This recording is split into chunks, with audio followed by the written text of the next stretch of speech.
नमस्कार दोस्तों, भगवान विष्णु के 8वें अवतार श्री कृष्ण की लीला तो हम अक्सर बड़े बुजुर्गों द्वारा सुनते आए हैं। लेकिन भगवान श्री कृष्ण की मृत्यु कैसे हुई? मृत्यु का कारण क्या था? क्या श्री कृष्ण ने मृत्यु के बाद अपना शरीर त्याग दिया और उनकी मृत्यु के बाद क्या हुआ?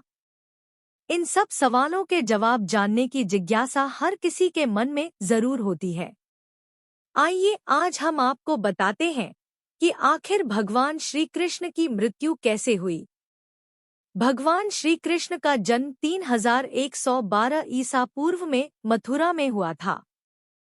हालांकि उनका बचपन वृंदावन, बरसाना, नंदगांव, गोकुल और द्वारका आदि जगहों पर बीता।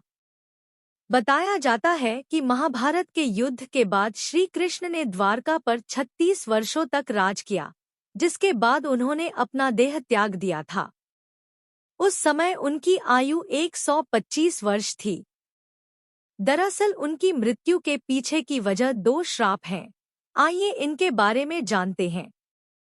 बताया जाता है कि महाभारत के युद्ध के बाद जब दुर्योधन और उसके सभी भाइयों का अंत हो गया, तो उनकी माता गांधारी को अत्यधिक क्रोध आया। अपने बेटे के शव पर शोक व्यक्त करते हुए रणभूमि पर गांधारी ने श्री कृष्ण को 36 वर्षों के बाद मृत्यु का श्राप दे दिया। ये सुनकर पांडव चकित रह गए, लेकिन श्री कृष्ण ने मुस्कुराते हुए इस अभिशाप को स्वीकार कर लिया। इसके बाद ठीक 36 वर्षों के बाद उनकी मृत्यु हो गई। उनकी मृत्यु एक शिकारी के हाथों हुई। भागवत पुराण में बताया गया है कि एक बार श्री कृष्ण के पुत्र साम्ब ने शरारत करने की सोची। साम्ब अपने मित्रों के साथ एक स्त्री का वेश धारण कर ऋषि मुनियों से मिलने गए। स्त्री के वेश में साम्ब ने ऋषियों से कहा कि वह गर्भवती है।